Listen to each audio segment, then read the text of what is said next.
people get this immediately. They're in on this immediately. They're excited for this immediately. So that is a blessing, but it can also be a curse because when you're dealing with a beloved character, you better treat it right. You better do it with love and respect. You better do it justice because Evel Knievel fans are very passionate. And if you do it wrong, if you do him wrong, if you do not respect the history, they're going to let you know about it. Evel Knievel inspired millions of us with his courage and perseverance. We're building a museum so you can relive those memories and be reinvigorated with that spirit of bravery. My name is Evel Knievel. I'm a professional daredevil. Along the way, we meet people involved in the life, the times, and the legacy of the King of Daredevils. Here with their stories is your host, Joe Friday. Hey, howdy, it's great to see you again. Thanks for coming along. I want to start by thanking our last guest, which was Bill Scott, creator of the iconic #1 branding in action sports and motorsports. It's a really great episode, so look it up if you haven't seen it. Right now I'm going to introduce you to Rachel and Rylend. They are the creators of a new Evel Knievel comic book. Rylend, you happen to be wearing the #1 logo that I was just referencing. There you go. Yeah, I'm representing today. Okay. And Rachel, nice to see you again. Last we met was at Comic-Con. Mm-hmm. Let me just say, from the bottom of my heart, thank you for inviting me to Comic-Con. It was a dream come true. I grew up as a kid tracing John Byrne's X-Men number 137. And that's pretty much how I learned to draw. I mean, I've been drawing since I was a kid, but then I spent my time through high school planning to be a comic book artist and getting scolded by the professional art teachers who really wanted me to reach and grow. If all you draw is comic books, that's all you'll ever be as a comic book artist. Well, you could do worse. I could do worse. Yeah. Oh, it was such. And then in my early adulthood, when I could actually afford to go to Comic-Con, I'd register. They have this lottery, and then not win. It was surprising, and it's like a dream that I never even dared to dream. Like, why would I be going at the age of 55 years old to Comic-Con? But so thank you for inviting me.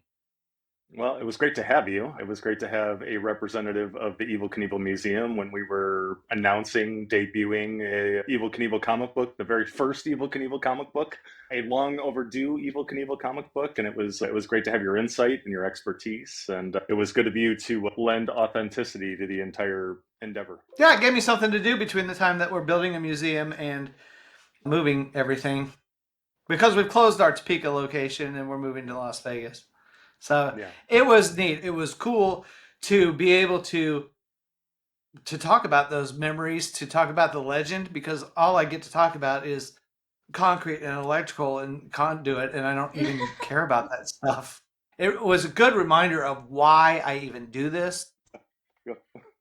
Yeah, but you had some great stories and great insight, and it was just like things that I had been researching for the last, I don't know, year or so since we got the license, and we even started trying to get it. You were able to tell me new details about some of these stories just because you've not only heard them all, but you've been living and breathing this in a different way for much longer than myself or Rylend has. Yeah, they're really great stories. They're certainly not my stories, but they're legendary, and it's neat that you're picking that up. I mean, it's your story now. So Rylend and Rachel are the creators of the new Evel Knievel comic book, which will be launching today. How did you get started even? How did the idea of Evel Knievel even enter your head? I wrote in Hollywood for a very long time. I wrote in Hollywood for, 12 years before I ever wrote a comic book. Mostly big character-driven action movies. I wrote for folks like J.J. Abrams and Ridley Scott and John Woo and F. Gary Gray and, so big Hollywood action movies. There was a lot of stuff they wouldn't let me do in Hollywood. Hollywood more and more, you can almost kind of fit on a postage stamp what they will let you do in proper Hollywood. And I grew up in the Sundance movement.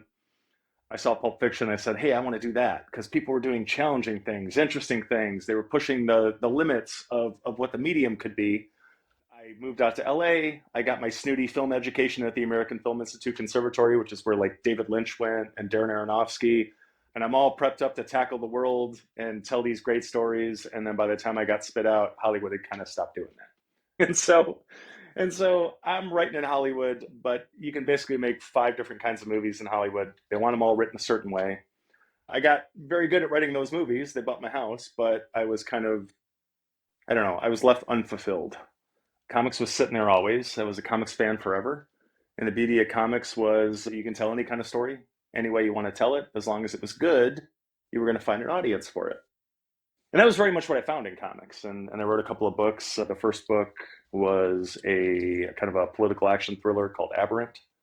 And the second one was a book called Banjax, which was kind of a dark superhero noir. And those books were received really well, and they won a Ringo Award, which is comic book Oscars, comic book Golden Globes, whatever you want to call it. Banjax was nominated for 4 Ringo Awards, including Best Series. You write a couple of books like that, and then you start to get some attention, and people come to you, and they say, hey, what do you want to write? And everyone expects you to say, well, I wanted to write Captain America since I was a kid. I want to write Superman more than anything, and I'm going to murder someone to write Superman. And that just wasn't me. I love those books. My friends write those books, but I am not the guy to write those books. I turned down a lot of stuff. People would come to me and be like, hey, do you want to write an arc on this? And I'd be like, not really. And it was no offense to those books or anything like that. Part of it was I was so busy with my Hollywood stuff that I didn't really have the bandwidth. But if I'm not the guy, I'm not the guy. At some point, a really smart editor said, well, hey, what do you want to write? At some point, you're going to have to figure out what you want to write. And so I sat down one day and I wrote down a list of characters that I would like to make comic books about. I would be all in on writing comic books about. It was an odd list, in terms of how a normal comic book writer would make that list. Who's on it? Here's the thing is we are still negotiating for certain licenses, but here's what they all had in common. Many of them had not been represented in comic books before. And the most important thing was that Evel Knievel was right at the top of the list. I could not believe that he had never been given the proper comic book treatment. Of course, there was this comic book years ago that was basically an Ideal Toys commercial, and we can talk about that later, but he had not had a proper comic book series, and that seemed crazy to me. I reached out to Kelly Knievel, and turned out Kelly and I were fast friends. We were kindred spirits. We hit it off after a lot of talking, a lot of going back and forth. I think he became confident that maybe it was a good idea and that I was the guy to do it, and started putting the team together. Which included R.E. Nelson? Yeah. My company is Half Evil Comics. Rachel is our executive editor and head of development, and so she has been brought on to shepherd the project. Riley and I, we met at Comic-Con one year, but I actually knew him before in a very strange way. So I worked in development for several years in Hollywood with a studio that like smaller production companies, and then a lot of times with individual directors where I'd help them try to find projects that fit their brand. I would end up reading just a bunch of scripts. There was a year of my life where I probably every day read about 3 scripts a day. And I got really good at being able to tell within the first, 5 to 15 pages whether or not this was going to be worth my time. And I read one of Rylend's scripts back while I was doing that. We were introduced by a mutual friend, and I kept, Rylend is a weird name. It's a fake name. When you see it on a page, you don't quite forget it. And so I was just like, I think I've read one of your scripts. And he's like, there's no way you have. And I was like, yeah, I think I've read something. Turns out I did. I made him list a couple titles, and I had read a screenplay of his called State of Consciousness. State of Consciousness, thank you. And he was like, there's no way you've read it. I recited the plot of his movie to him. and like even the twists. And it was one of the scripts that I liked a lot, and that's why it had stuck with me. And I've read hundreds of scripts, so it's not like for something to stick with me it's rare.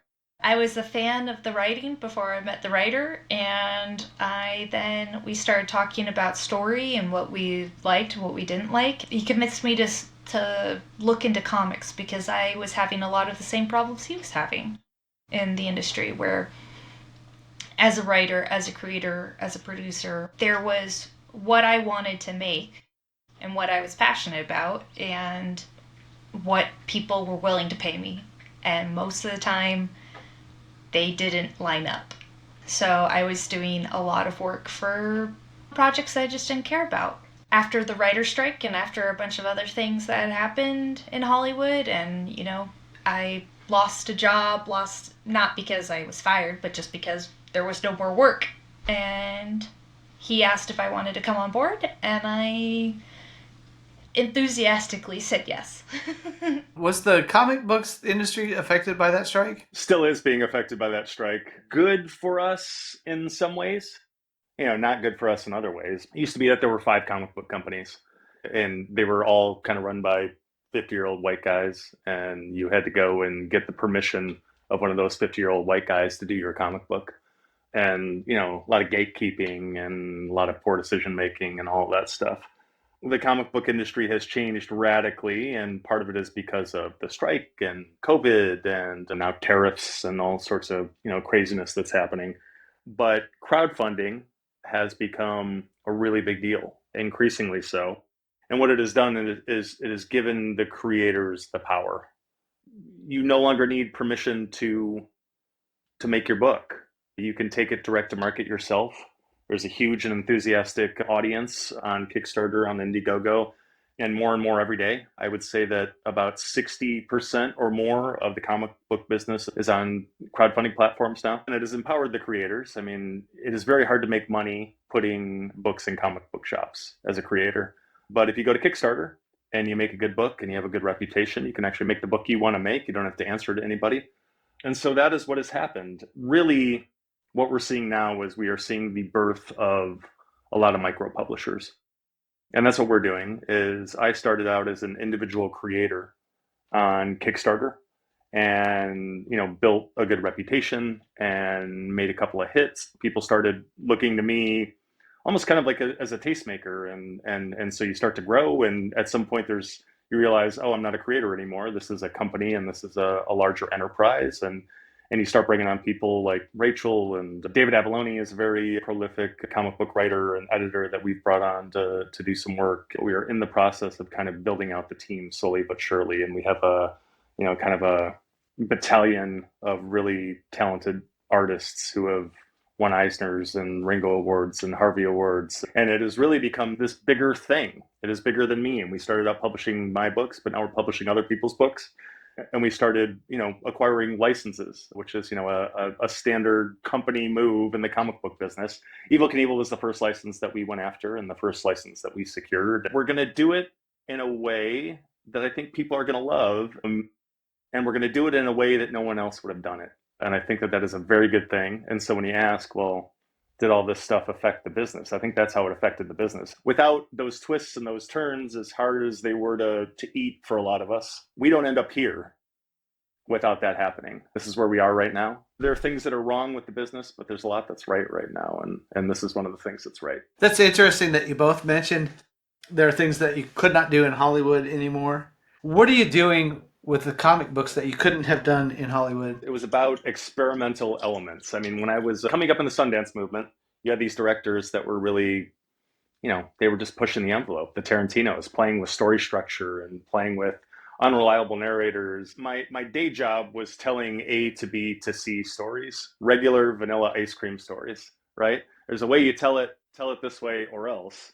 And when I got into comics, I wasn't interested in that. And so I made a promise to myself from the very beginning that I was never going to tell a straightforward A to B to C story. I was going to play with structure. I was going to play with time. I was going to play with unreliable and competing narrators. I was going to mess with experimental elements. I mean, Banjax, again, my dark superhero noir. It is essentially a Batman and Robin story. It's a little more complicated than that, but let me boil it down to that. The idea is some heavy shit went down a long time ago, and they're telling us the story. And so the odd issues are told from the Batman's point of view, and the even issues are told from the Robin's point of view.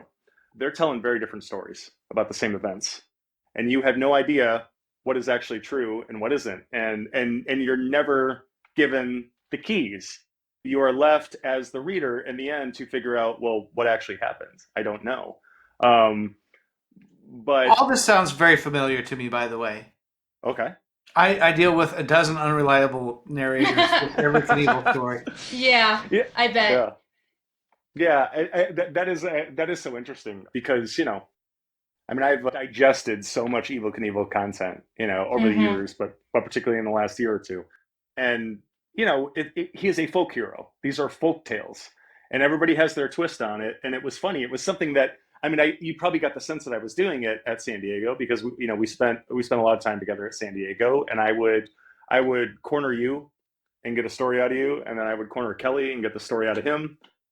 Sometimes it would be stories that I had heard 10 or 12 times from different sources in a documentary, you read it in a book, whatever, and it's always slightly different. It is the same story to a degree, but the details are different. Evel broke 30 bones. No, he broke 300 bones. No, he broke 435 bones. Yeah. Yeah. I've heard every number under the sun. Yeah. And here is the thing, is Evel himself. I have heard him tell the same story 5 or 6 times very differently. And here's him telling it when he's, 30, and here's him telling it when he's 60. And those are very different.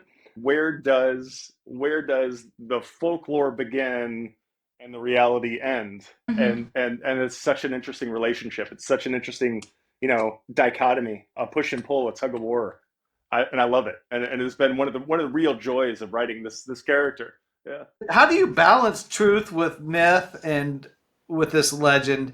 Is your tale biographical or fictional, or how are you dealing with this? That is a really interesting question, and I think it is the principal question. I mean, when Rachel and I have to come together and debate and iron out scripts and stuff like that, this is the kind of thing we talk about. But you're getting to the heart of the story.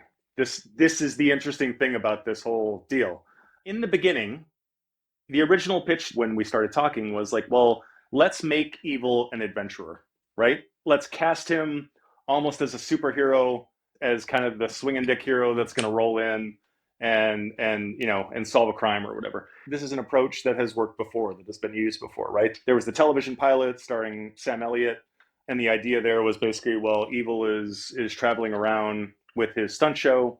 He rolls into town. There's something going on in the town, some problem he has to fix, some bad guy he has to knock out, some attractive woman he has to bed. Then he does the jump that week. He packs back up. He rolls out of town and on to the next adventure. And Evel's big screen debut, Viva Knievel, had similar elements. Film starring Evel Knievel playing himself in the 70s. Not too different, where, again, Evel's traveling around with this stunt show. He gets duped into kind of going down into Mexico for some high-profile jumps. There are drug dealers that want to use his caravan to get drugs into the country. Played by Leslie Nielsen. Yeah.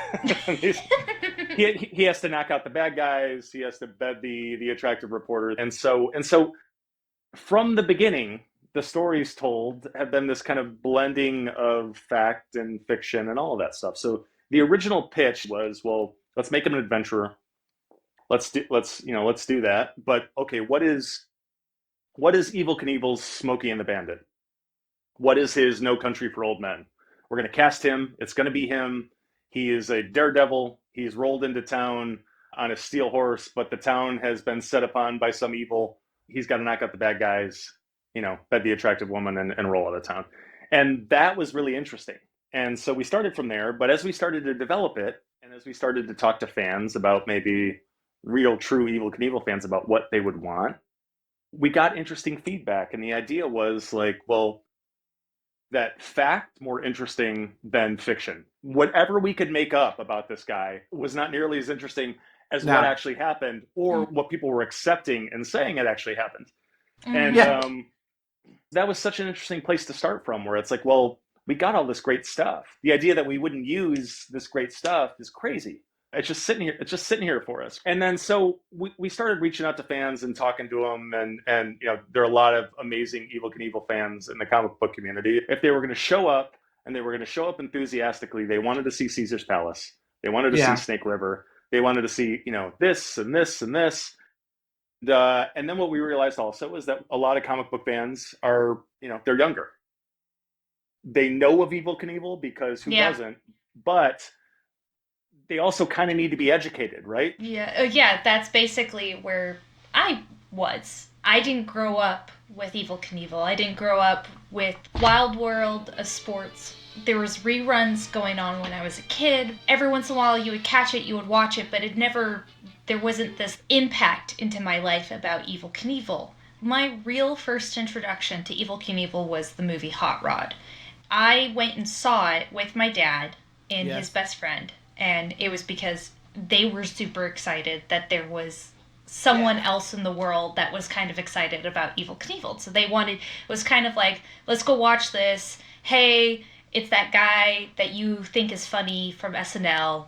Let's go. This is like a bonding moment.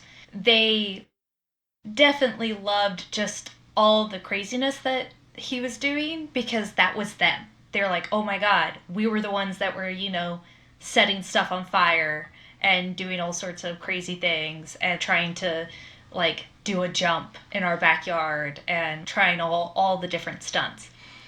That was my first introduction to Evel, but when Riley told me about the property and that he was going after it and I started diving in, I went back to my dad and told him, hey, I'm doing Evel. He goes off about how cool Evel was, the toys, and that just, it really gave me a sense of how important he was. My dad was one of the first people I told.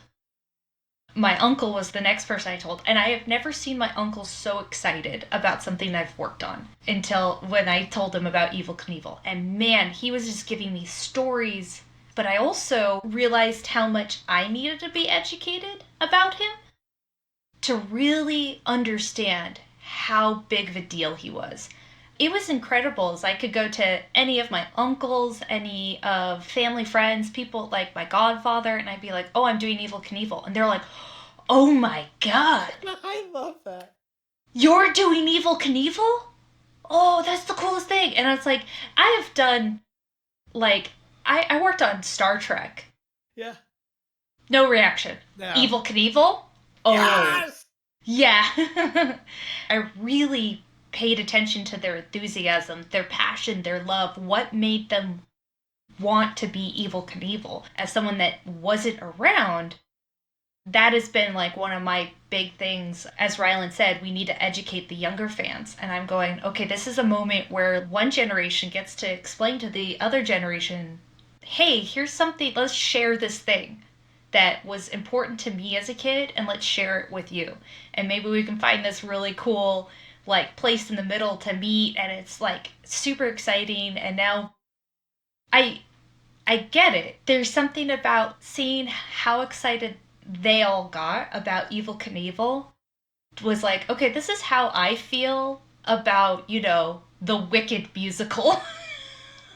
So I need to find all of those things. I'm becoming a true fan. Funny how that works. The construction manager at the Evel Knievel Museum in Las Vegas, he's about the same age as you.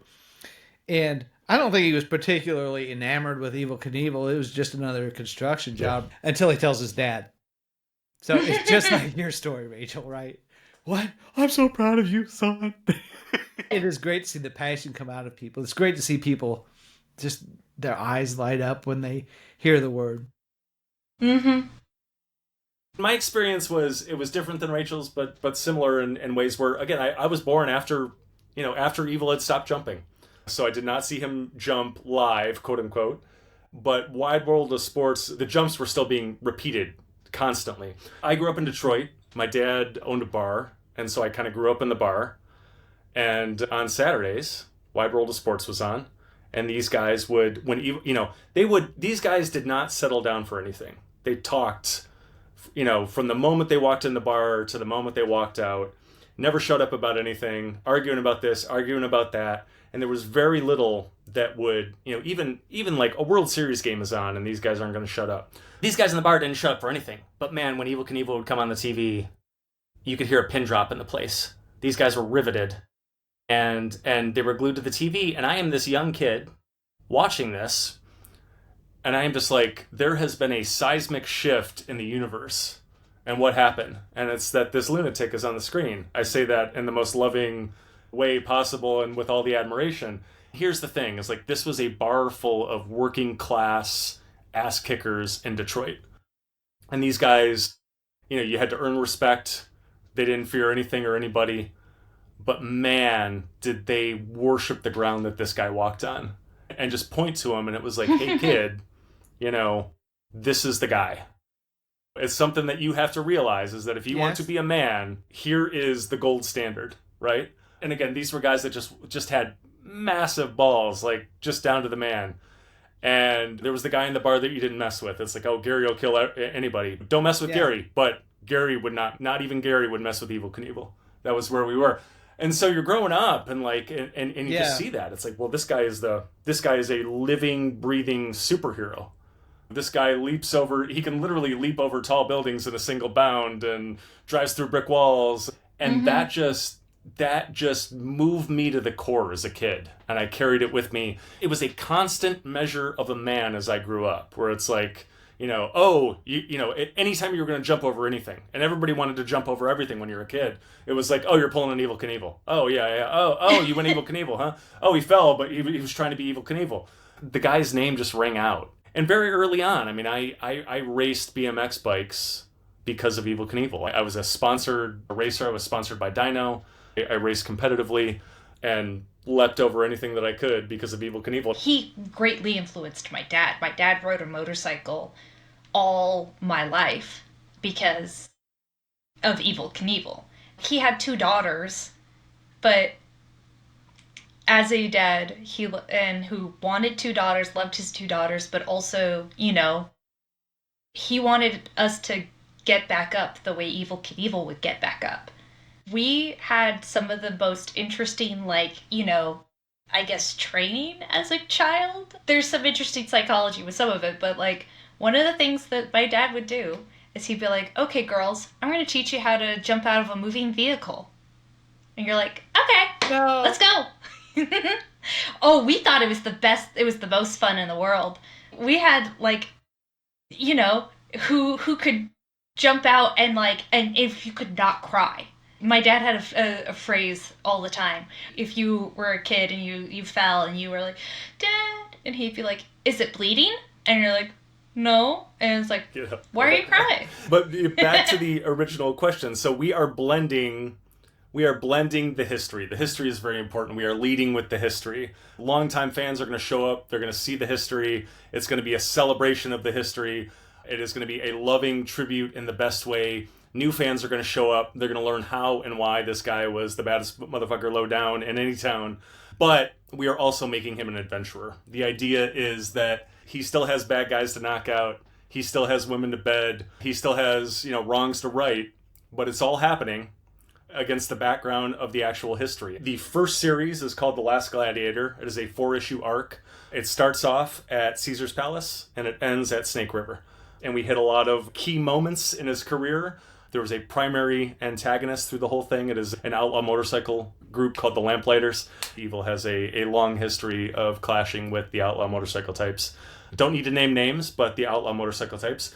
And I had a war of words with them and sometimes a physical war with them. And so we're using a lot of that. We're bringing a lot of that to life and we're having fun with it. Even when we are playing with the history, we are leaning into it. When he clashes with the bikers, it is a celebration of the actual history of him having this ideological feud with them. That really did happen. And he really was at war with the outlaw biker types. That's why he wore red, white, and blue was he didn't want to be associated with the black, leather-clad, marijuana the hoodlums. Those reefer-crazed mad men. The first series is 4 issues. What's your goal after that? Are you gonna continue to explore Evel Knievel or move on to? We will, Elvis as a company, we are working on some other properties. But if the Knievel clan will allow us to make Evel Knievel books, we will do it for the rest of our lives. Such an interesting character, such an adventure. There are 1,000 stories we can tell with this guy. The history is so rich, the character is so rich. So many ways you can take him, so many situations you can inject him into. What I'm noticing is that there are other creators that are excited about, playing with these toys, and so we can facilitate that. We've already seen it with the artists. I mean, you talk about our dads lighting up when we talk about we're writing Evel Knievel. It was the measure when we were approaching artists about this, and we were figuring out who we want to hire and who we don't. They're extremely talented artists. When you're dealing in comic books, you deal with foreign artists a lot, and they're wildly talented. They're amazing, but Evel Knievel is a decidedly American hero. Look no further than the red, white, and blue that you were talking about. And so, if you go to an artist from, Colombia or wherever, great artists, they'll draw the hell out of the book. But you go to them and you're like, "Hey, we got the Evel Knievel property. What do you think about it?" And they're like, "You mean the Daredevil?" And they've already failed. They're out. There are artists that we went to. And amazing artists. We went to Ray Anthony Height, who is one of the best artists I know and has been nominated for a bunch of awards and drew for Marvel and DC and anybody that was worth anything. And we went to Ray, and just in passing, because I figured Ray was too busy, because he's a pretty high-profile get. And Ray and I were talking about something else, and I just mentioned in passing, hey, we just got the Evel Knievel property. His eyes, Wait, what? They just got a foot big. And he was like, oh my God. He was so excited. He was like, oh man, yeah, you could do this. And then there's this, and then there's this. And he's talking 100 miles an hour, and he's got all these ideas. And he just gets it. He just sees it. He's just in love with it. And the conversation ends with him literally threatening my life, being like, you realize, at the very least, I have to do a cover. I will murder you if I don't get to do a cover. And those are the people you want to hire. Those are the people you want working on this. And these are the people that are going to be bringing us the art, the stories, the editing, the whole 9 yards. I've tried to surround myself with people who've just fallen in love with the man and the history and the swagger and the folklore and the approach that we're taking to this. There was an Evel Knievel comic yeah, before, it was. wasn't there? I think I have one lying around here. So, Ideal Toys, back in the 70s, at the height of the Evel Knievel toy popularity, commissioned Marvel Comics to do a 12-page comic book. It doesn't have much to do with the man. Really what it is an instruction manual on how to play with the toys. And it is just a sales tool, basically. It's like, well, so Evel's meeting with someone, and it's like, hey, do you want to talk about this? And he's like, yes. Why don't you join me in my scramble van over here, and we'll have a nice discussion about it. And then there's kind of like voice of God being like, the Evel Knievel scramble van is available in fine stores everywhere. That's kind of cheese bag. I mean, we can appreciate it because it is so antithetical to the man in a lot of ways. But it's fun and it's interesting. And you and I were talking about this at San Diego Comic-Con, and what I found as a piece of history, as an indication of where children's entertainment was going. When I grew up and was watching children's cartoons in the 80s, in the 90s, you had all these cartoons, He-Man, Mask, G.I. Joe, and Transformers. They were stories, Transformers. Sure, more so stories than this was. But really what they were commercials for toys, and they were drawn and conceived in a way that taught you how to play with the toys and forced you to need and want the toys. And I thought that was so interesting. It didn't become a full thing until the 80s. But the roots of it, original explorations of that, were in these shows you're talking about. It's here distilled in the best way. So it's like, it is funny. I never thought about this as like an important just piece of history aside from Evel Knievel, but it is. Branded content, sponsored content is just so fascinating because you can you watch an old I Love Lucy episode, and at the end it's like, and this episode was sponsored by Marlboro cigarettes. the best cigarette to have after every meal, like whatever it was.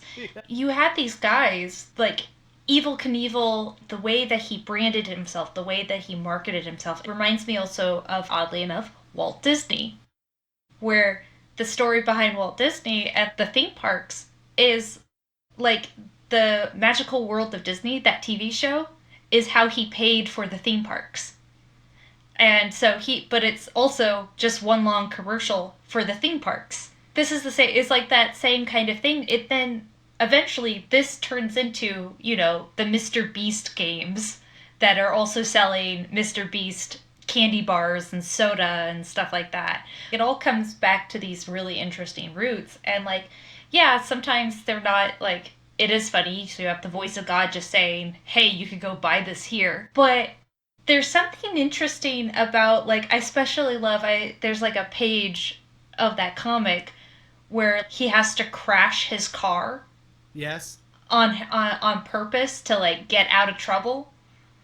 And again, it's showing, hey, we have this cool car that you could crash that will split into a million pieces, and then you can put it back together.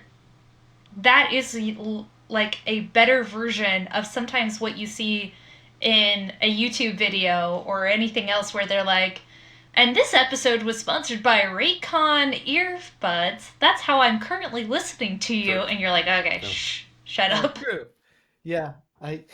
That happens to be my favorite panel from that comic book too, is when he tells the car, I love you, Crash Car.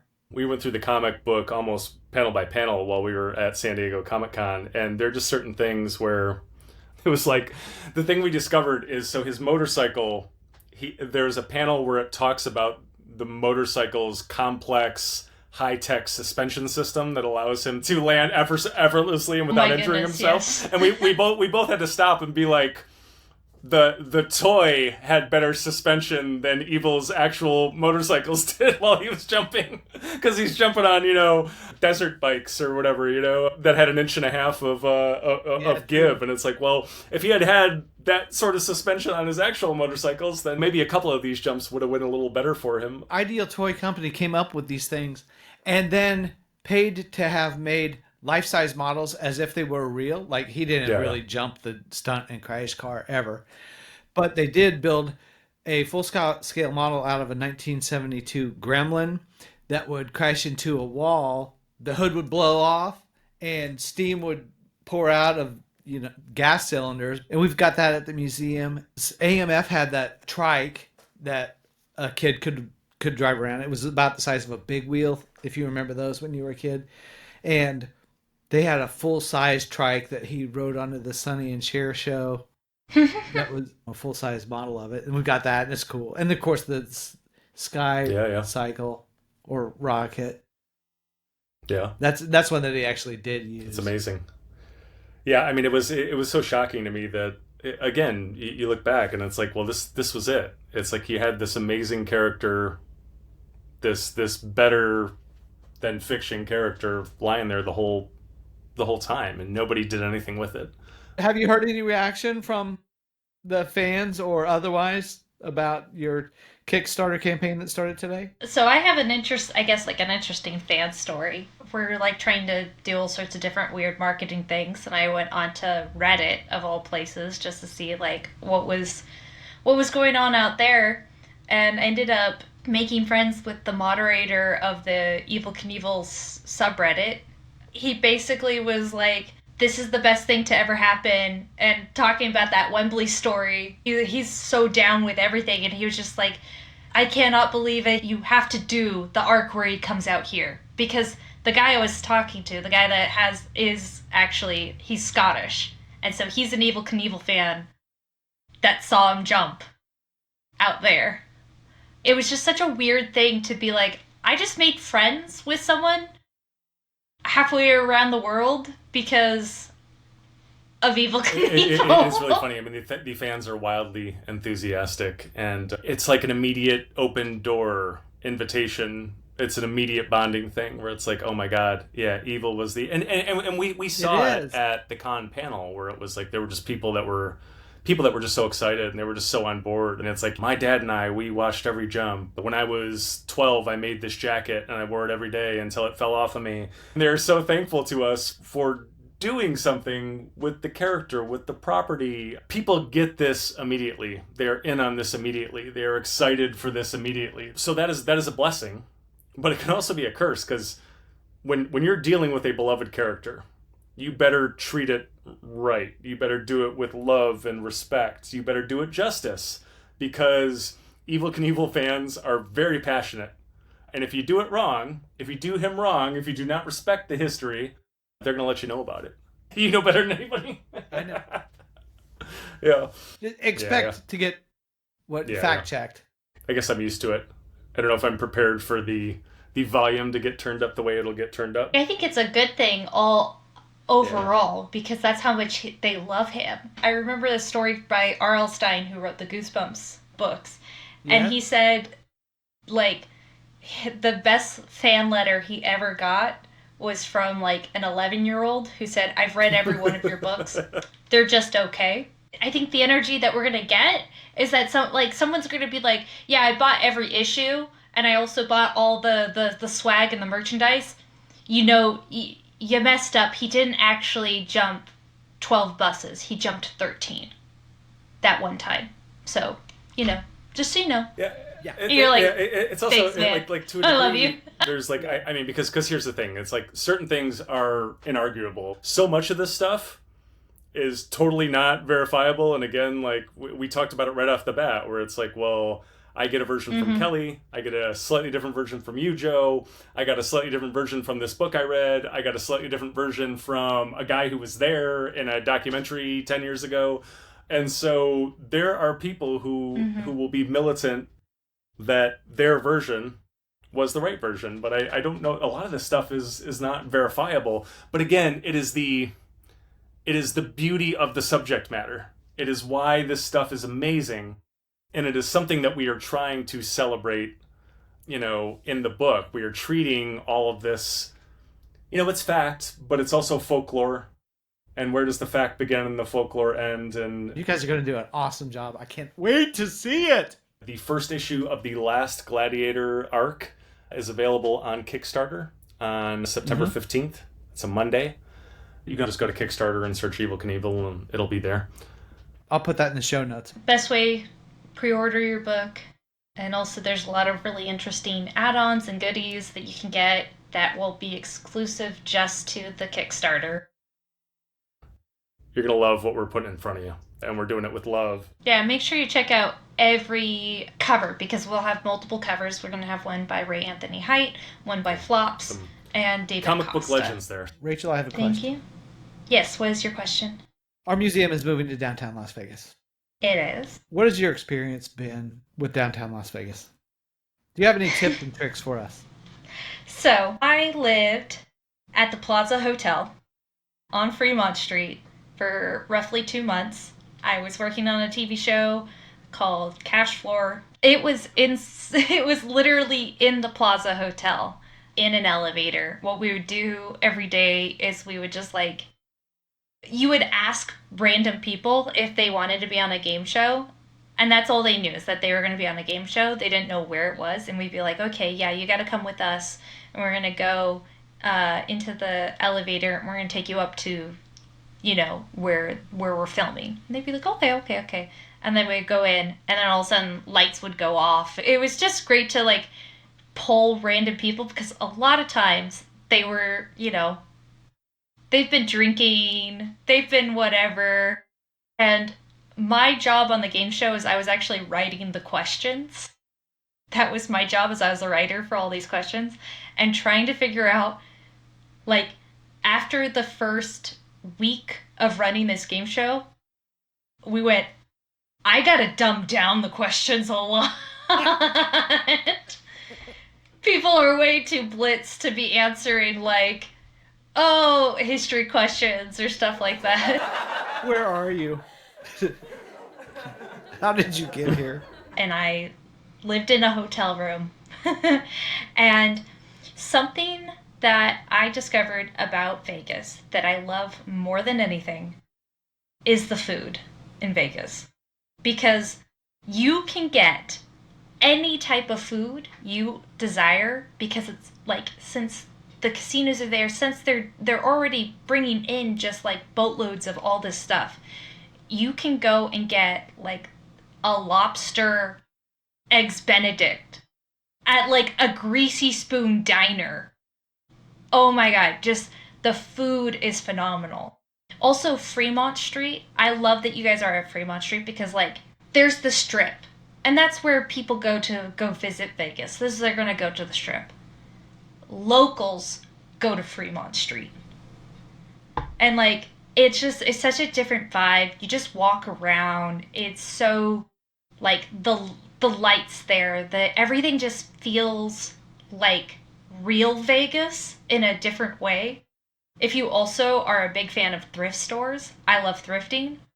That's a great thing to do nearby. Like go down, I think it's Main Street. There's a bunch of really cool thrift stores, and you can like you'll find stuff that like it's because you have all these like legends that lived there, and at some point they just like hawked all their stuff.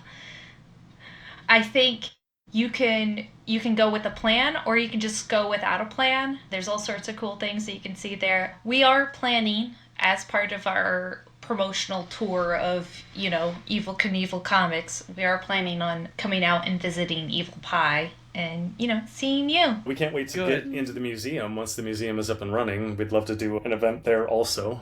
I want to see the new space more than anything. But it would also be nice to, just be like, hey, here's the book, and here's a signing, and here's, some wacky celebration. I mean, we've been trying to put our heads together and figure out, again, what is a good, creative way to promote the book.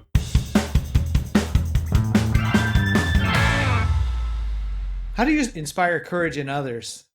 I have been teaching for a while now. I teach writing, I teach comic book creation in prisons, currently at the California State Prison at Lancaster, but also Valley State Prison. I teach a lot. I teach at the Los Angeles Film School, but yeah, the correctional facilities is a really interesting thing. I don't know what they've been through, and they don't know what I've been through, but we can meet at this place of, well, we all know what it's like to have been through stuff.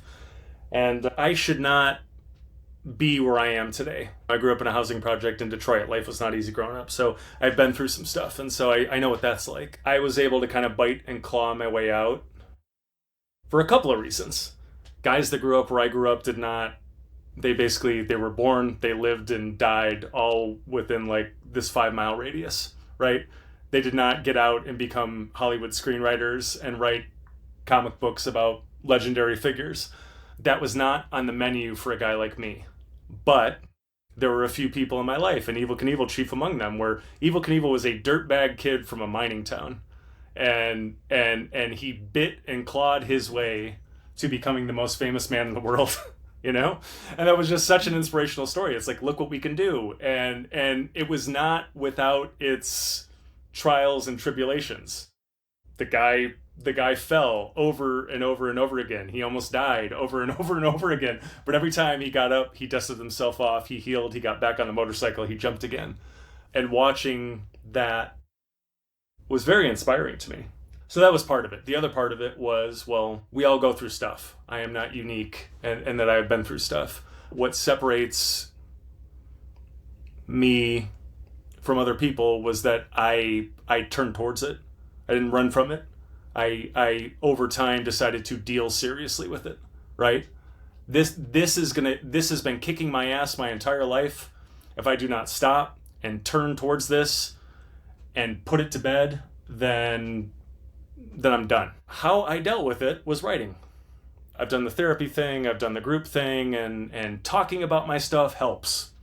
But nothing helped me like sitting down and having to contend with it and to tell it like a story, to put it in a format that someone else could read it and understand where I came from, where I was going, the lessons I had learned from it. I didn't understand myself until I had to do that, until I had to write my own story. And that saved me. The reason I'm here, the reason I am who I am today, and is a man that I'm proud of and excited to be, is because I did that. And so I think that is earth-shattering. I think that that is a silver bullet. And so, in a place like Lancaster, you got a lot of guys who are dealing with a lot of heavy stuff. And I go in there and I tell them, hey, I'm no I'm no savior, but I have this thing that worked for me. And I will tell you how and why it worked for me. I will give you the tools that I use to do this. If it helps you, I am here to help you along the journey. I have been just like wildly excited about how many people have taken the opportunity seriously and have really just thrown themselves into it, and guys that didn't even expect to. There are guys that signed up for my classes inside that they wanted 2 hours where they didn't have to worry about fighting anybody, right? That's all they were looking for. But they went in there and they listened, and man, did they find something over time. So we teach this class. I do it with a guy named Ben Franzen. Ben Franzen is this really inspiring guy. He runs a nonprofit called the Ben Free Project. And his story is he was convicted of a murder that he didn't commit. He spent 18 years in prison, was later completely exonerated.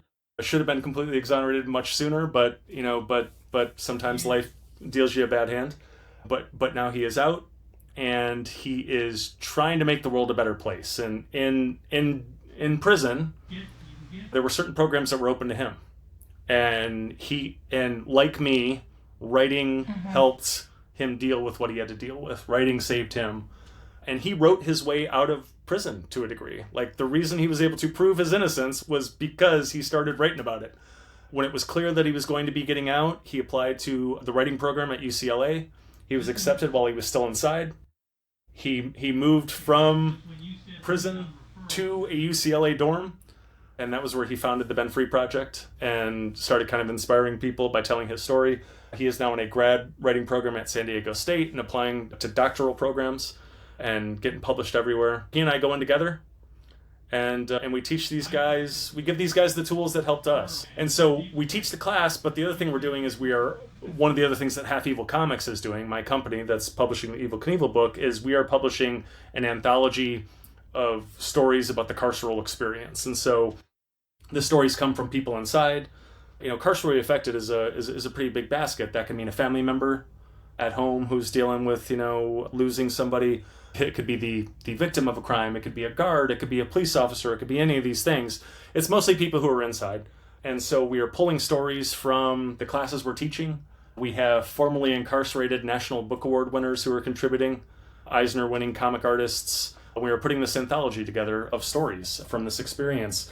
The last class we taught at Lancaster, stories are kind of still trickling in. We've already signed 2 gentlemen to the anthology. So the stories are already starting to come. And it was amazing. We did our last class with them last week, and we were able to present them with contracts and with acceptance letters through the anthology. So they take our class, and they learn to write, and they learn to kind of deal with what they're dealing with, but they come out of the class if they are so inclined, and if they put the work in, they come out as published authors. And they start to, kind of build something that, Ben made it a career. And we deal with a lot of people at the Ben Free Project who made it a career, who started out writing inside, and they went on and they were nominated for Pulitzer Prizes, and they became National Book Award winners. And so my hope, my greatest dream is that, maybe we end up with somebody like that. We're already helping people deal with their stuff, but there are a lot of just really talented people in there. So that's kind of awesome. I think that's so neat that your measure of ultimate success is somebody else succeeding. Yeah, I think that, there were people that did this for me. The reason I am where I am is because there were 5 or 6 people who stopped and listened, and they met me where I was at, and they handed me a pen at the right time or whatever. And I know where I would be if those people hadn't done that.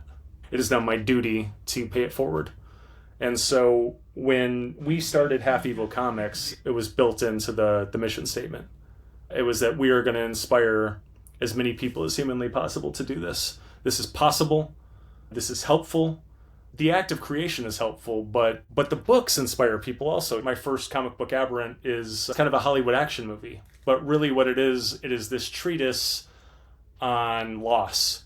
It is about a special operations commander that loses his entire unit to a superhuman attack, and then tries to tries to go after the people responsible. So again, Hollywood action movie, but really it is a treatise on grief. It is a love letter to the people who have to go and fight our wars for us. And there is not a convention, there is not a San Diego Comic-Con that goes by where I don't get a veteran or somebody like that comes up to me with tears in his eyes and wants to give me a hug. And he's like, hey, like, this means a lot to me. You got us right. You did us justice. Like, I don't see myself in a lot of things, but here I am. And that was so meaningful.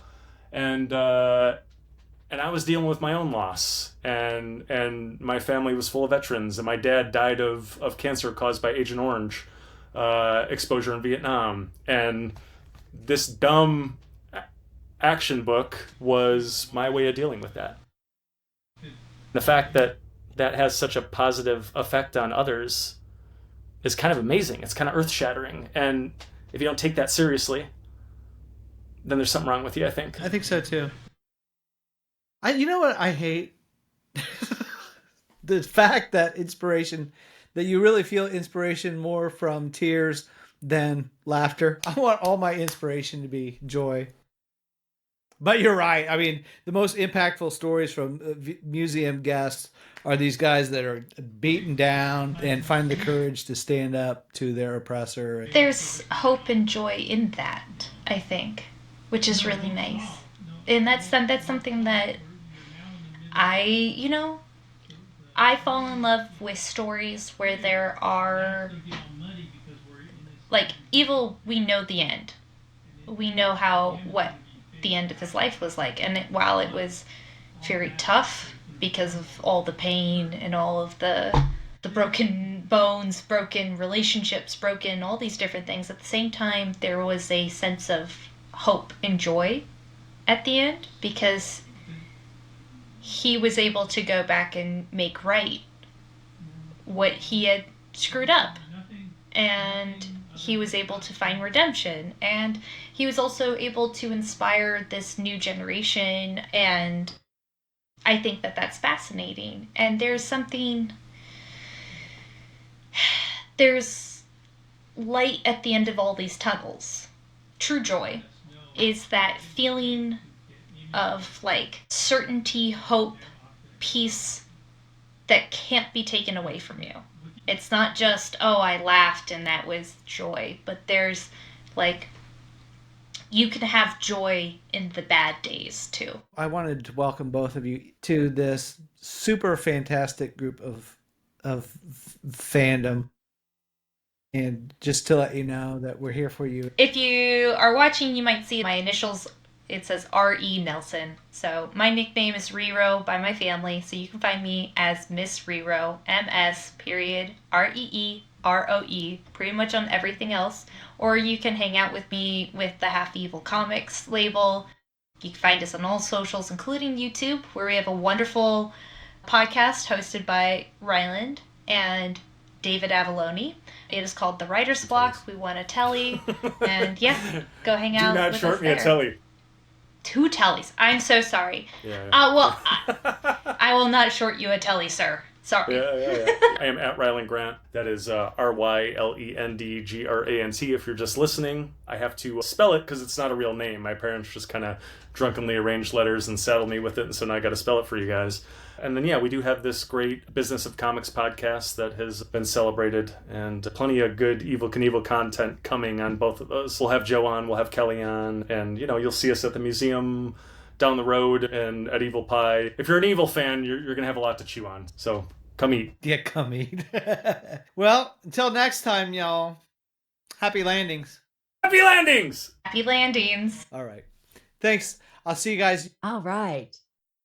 If you enjoyed this episode, please subscribe. It's our mission to preserve and present the legacy of Evel Knievel. So if you have an idea for an episode or a guest, or have a suggestion to improve our show, just drop us a line at joe@thrill.show. Like, I just think the Evel Knievel way. We leave you with the encouraging words from the book of Deuteronomy. Be strong and courageous. Do not be afraid or terrified, For the Lord your God goes with you.